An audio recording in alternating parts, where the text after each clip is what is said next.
मांडर उपचुनाव के बहाने आज आपको मुड़मा मेला घुमाते हैं। हालांकि मेला नहीं लगा है, पर इस यात्रा स्थल पे आप जब आइएगा तो आपको अजीब सा सुकून मिलेगा, क्योंकि यहाँ अक्सर आपको आदिवासियों के सबसे बड़े धर्मगुरु बंधन तिग्गा जी से भेंट होगा। और क्या है आदिवासियत, कैसे आदिवासियत को बचाने की कोशिश हो रही है।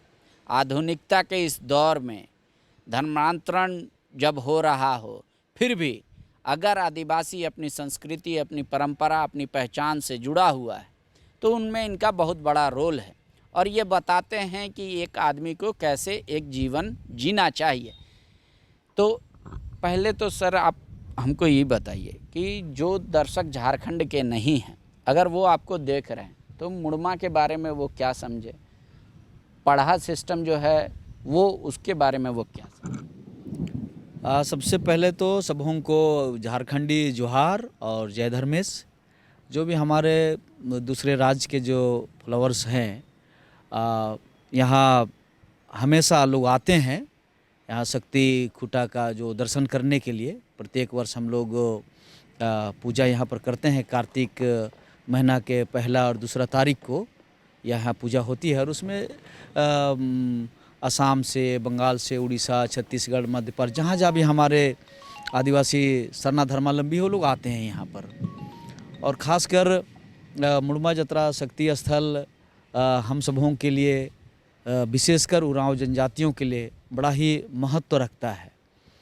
ये हमारा धरोहर है और इस धरोहर को हम लोग अपने पूर्वजों की विरासत मानकर हम लोग इसको संजाए हुए हैं।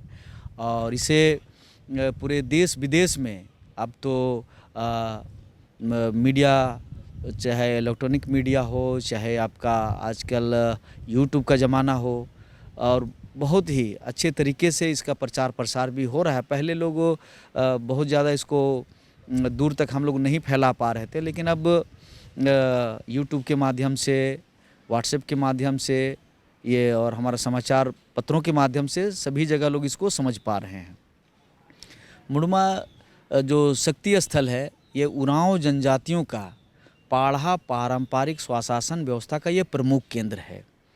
और इसे हम लोग सुप्रीम कोर्ट भी इसको मानते हैं। हमारा पाढ़ा स्वशासन जो पारंपरिक स्वशासन व्यवस्था है, इसमें न्यायपालिका, कार्यपालिका, विधायिका और पत्रकारिता, जो कहते हैं कि राष्ट्र का ये चौथा स्तंभ है। तो ये हमारे आदिवासी समाज में ये जो व्यवस्था है, उस व्यवस्था का ये प्रमुख केंद्र है, जिसे हम लोग सुप्रीम कोर्ट मानते हैं। जैसे कि गांव में हम लोग जो अखरा में, हमारा यहाँ 7 पाढ़ा, 12 पाढ़ा, 21 पाढ़ा और ये 40 पाढ़ा का प्रमुख केंद्र इसको माना गया है। ये उरांव क्षेत्र जो है सुरगुजा, हीरा बरवे, खुखरा परगना और सुरगुजा प्रदेश, तो ये 4 प्रदेश में हमारा उरांव क्षेत्र, माने 4 प्रदेश को मिला के एक राज्य के रूप में, एक देश के रूप में हम लोग इसको मैंने पहले लोग मानते थे। जो सुरगुजा प्रदेश जो आज छत्तीसगढ़ में चला गया है, और हमारा जो खुखरा परगना, कुछ एरिया जो सुंदरगढ़ जिला जो है वो उड़ीसा में चला गया है। और आपका मैंने जो हीरा बरवे और छेछाड़ी प्रदेश जो हम लोग कहते हैं, जो महुआ डाड़ का जो एरिया है, ये एरिया मिला के एक 4 प्रदेश में से हम लोग एक देश मानते थे, जहाँ पर उरांव भाषा भाषी के लोग मने वास करते हैं, आज भी लोग हैं। तो यहाँ पर जो है 40 पाढ़ा का शक्ति खूटा जो आप देख रहे हैं, शक्ति स्थल है। तो ये ऐतिहासिक जतरा खूटा शक्ति स्थल इसको माना जाता है, क्योंकि मैंने इसको आप दूसरी शताब्दी कहें चाहे 6वीं शताब्दी, उसके पहले से उरांव जनजातियों का यहाँ आगमन हुआ था। और ये उरांव और मुंडाओं का इसको मिलन स्थल भी कहा जाता है। जैसे हमारे लोग सिंधु घाटी सभ्यता से, मोहनजोदड़ो हड़प्पा संस्कृति से, जो आपका सिंधु घाटी सभ्यता से होते करते हुए रोहतासगढ़ तक हमारे लोग आए, वहाँ राजपाट उनका चला। और एक 12 साल में एक गीत भी गाते हैं हमारे पूर्वज यहाँ पर कि रोहतासगढ़ ता लीला झंडा बरेवराजी नरेगा लगी। तो इसका मीनिंग ये है कि रोहतासगढ़ का जो हमारा सरना झंडा है वो बरूराज मतलब हमारा जो सिरसी नाले जहाँ हमारा सृष्टि स्थल जहाँ मानते हैं उस क्षेत्र में वो माने वो झंडा लोग लेके आ रहे हैं, माने आ रहा है। इसका मतलब है कि पहले से भी लोग यहाँ पर थे, यहाँ के लोग गाना गा रहे हैं कि रोहतासगढ़ का जो लीला झंडा है, हमारा जो सरना झंडा है वो बरोई क्षेत्र में आ रहा है। तो इस तरह से इस हमारा तो लोकगीत लोक कथा के द्वारा ही हम लोग, क्योंकि हमारा कोई धार्मिक ग्रंथ नहीं है, हमारा कोई पूर्वजों के द्वारा शास्त्र जो वेद है, पुराण है, रामायण है, गीता है, औरों के लिए जो लिखा गया है उस तरह से हमारा कोई वेद पुराण कोई शास्त्र नहीं लिखा गया है।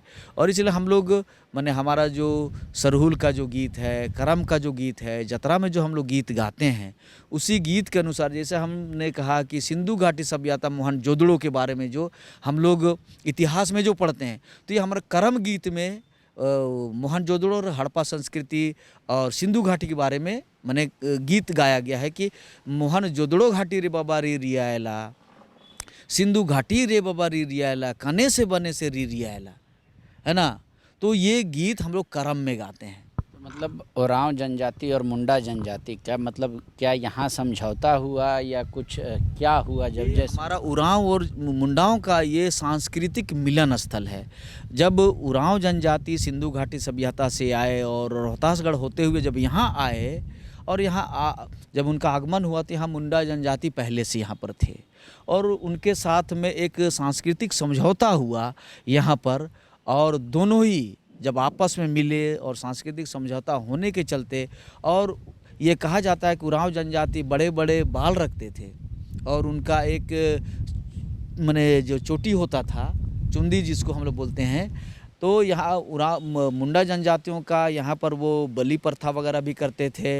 यहाँ उनका जो पूजा पद्धति जो है तो उरांव जनजातियों का सादा पूजा होता था, है ना, बलि प्रथा वगैरह नहीं करते थे और मुंडाओं के बीच में बलि प्रथा वगैरह था। तो ये सांस्कृतिक धार्मिक समझौता जब यहाँ पर हुआ तब जो यहाँ बाल उतारा गया, है ना, उरांव को शामिल करने के लिए मुंडाओं ने रखा तो चोटी काटा गया, चुंदी जो हम लोग कहते हैं वो काटा गया और तब इस जगह का नाम हुआ मुड़मा। बाल मुड़मा मुड़ाने के चलते, मुंडन होने के चलते इस जगह का नाम मुड़मा रखा गया और तब यह मुड़मा शक्ति स्थल जो है यहाँ दोनों में समझौता होता है और वही दोनों उरांव मुंडा मिल के शक्ति स्थल खुट्टा का यहाँ पर स्थापना किया गया और इसलिए उरांव और मुंडा दोनों मिल के यहाँ पर माने यहाँ इसका पूजा करते हैं और साल में जो कार्तिक महीना के पहला और दूसरा तारीख को यहाँ पर जो हमारा धार्मिक प्रतीक चिन्ह है, पूरे गांव-गांव के जो 40 पाढ़ा का जो धार्मिक प्रतीक चिन्ह है वो धार्मिक प्रतीक चिन्ह को लेके यहाँ पर, तो ये यहाँ धार्मिक प्रतीक चिन्ह का मिलन स्थल है। देवी देवताओं का गांव में जितनी देवी देवता है वो देवी देवता पहान पूजा करने के बाद में जो यहाँ हमारा धार्मिक प्रतीक चिन्ह कहीं का बाघ है, कहीं शेर है, कहीं हाथी है, घोड़ा है, जो 40 से भी ज़्यादा तरह का जो प्रतीक चिन्ह उसकी सवारी करके, जैसे हिंदुओं में आप देखते हैं कि दुर्गा माँ शेर का सवारी करती है, उसी तरह का हमारे जो देवी देवता हैं पहान पुजार उस माने जो हमारा प्रतीक चिन्ह उसकी सवारी करके यहाँ इस शक्ति स्थल में आते हैं। तो देवी देवताओं का मिलन स्थल है। हमारे जो बेल दीवान पहान पुजार महतो मिंडा हमारे जो धर्म गुरु अगुआ है उनका यहाँ मिलन स्थल है।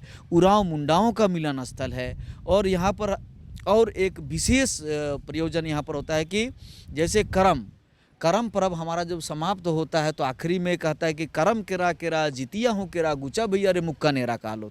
तो जैसे ही हमारा करम पर्व खत्म होता है तो हम लोग गीत के माध्यम से उपदेश के माध्यम से कहते हैं कि अब करम खत्म हो गया, जितिया पर्व भी खत्म हो गया, अब चलो शादी विवाह के लिए हम अपने बेटी के लिए माने अपना बेटा के लिए हम लड़की खोजने जाएंगे, है ना। तो हमारी परंपरा में हम लड़का ढूंढने नहीं जाते हैं, लड़का पक्ष जो है लड़की ढूंढने जाता है। तो वो अखड़ा में वो गीत गाया जाता है और उसका शुरुआत मुड़मा जतरा से होता है। अब आज भी यहाँ पे अगर मान लीजिए कि लड़का लोग अपने लिए लड़की खोजने जाते हैं, उनके घर वाले बहू लाने जाते। हाँ, तो यहाँ पर जो हमारे 40 पाढ़ा का जो सुरगुज्जा से, जो छत्तीसगढ़ से लोग पैदल आते थे, बंगाल से आते थे, उड़ीसा छत्तीसगढ़ से आते थे, धार्मिक प्रतीक महीनों पैदल चल के यहाँ पर आते थे। और यहाँ पर जो एक साथ 7 पाढ़ा, 12 पाढ़ा, 21 पाढ़ा का नृत्य होगा, अपने झंडा गाजा बाजा के साथ आएंगे और परिक्रमा करेंगे, पूजा करेंगे और एक साथ बैठेंगे। और वहाँ मेहमानी, संगी होता है दोस्ती, भैयादी, भाई माना जाता है। और उसी गांव में लोग जाएंगे और भैयाद गांव के शादी नहीं होगा, संगी गांव का शादी नहीं होगा, लेकिन जब यहाँ जतरा में आएंगे तो माँ बाप लोग अपनी लड़की वहाँ देखेंगे, ये लड़की अच्छा नाचती है, अच्छा गाती है, माँ बाप का सेवा करते हैं, ये मेरे बेटे लिए लायक होगा। तो वहाँ वो लोग मेहमान जाएंगे जतरा के माध्यम से, इस जतरा में आएंगे और वो लोग मेहमान नवाजी होगा। तो इस तरह से यहाँ मैंने लड़का लड़की का भी एक तरह से कहा जाए कि शादी विवाह का यहीं से शुरुआत होता है। कि सरना धर्मावलंबी जो हैं उनकी पहचान को लेकर क्या वाकई में वो भी चाहते हैं कि सरना धर्म कोड एक बने, ट्राइबल का एक अलग से ये हो? और दूसरा मेरा है कि धर्मांतरण, क्या ये विषय है गांव देहात में भी या सिर्फ नेताओं के जुबान? धर्म के बारे में आपने कहा तो धर्म राजनीतिक मुद्दा तो नहीं है, ये हमारा आस्था का विषय है और ये हमारा पहचान का विषय है। राजनीतिक मुद्दा तो ये होता है अपने यहाँ का जो हमारे भारतीय संविधान में भाई पॉलिटिक्स जो है, राजनीति है, वो एक हिस्सा है। आप उसके बगैर राज्यसभा हो, लोकसभा हो, जो भी हम प्रक्रिया के तहत चलते हैं तो वो ज़रूरी है। लेकिन धर्म जो है कोई राजनीतिक मुद्दा नहीं, हमारा आस्था का विषय, हमारा पहचान का विषय है। और इसलिए हम लोगों का मानना है कि आदिवासी ना हिंदू है, ना मुस्लिम है, ना सिख है, ना ईसाई है, ना जैन है, ना बौद्ध है। आदिवासी सरना धर्म को मानता है और ये लोगों को जानना पड़ेगा कि सरना धर्म क्या है।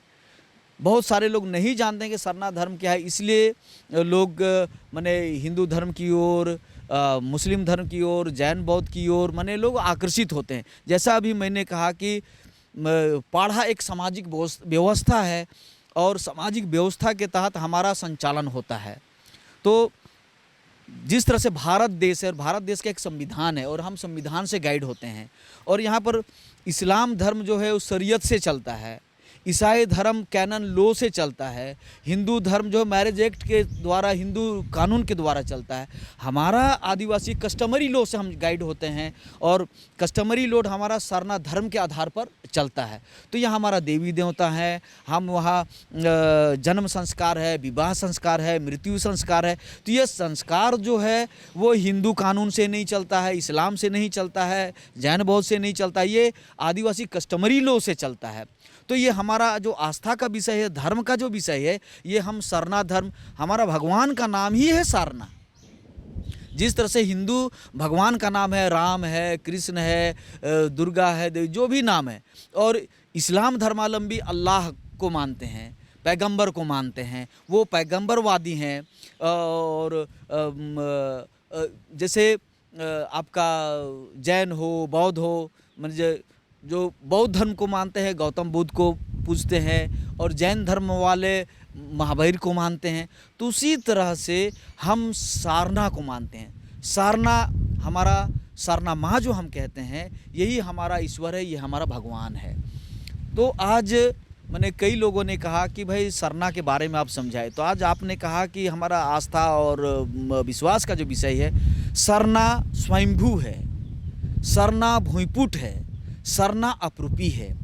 आप हिंदू धर्म का गणना कर सकते हैं कि हिंदू धर्म की उत्पत्ति कब हुई, इस्लाम धर्म की उत्पत्ति कब हुई, ईसाई धर्म की उत्पत्ति कब हुई, जैन बौद्ध की उत्पत्ति कब हुई, आप उसको बता सकते हैं।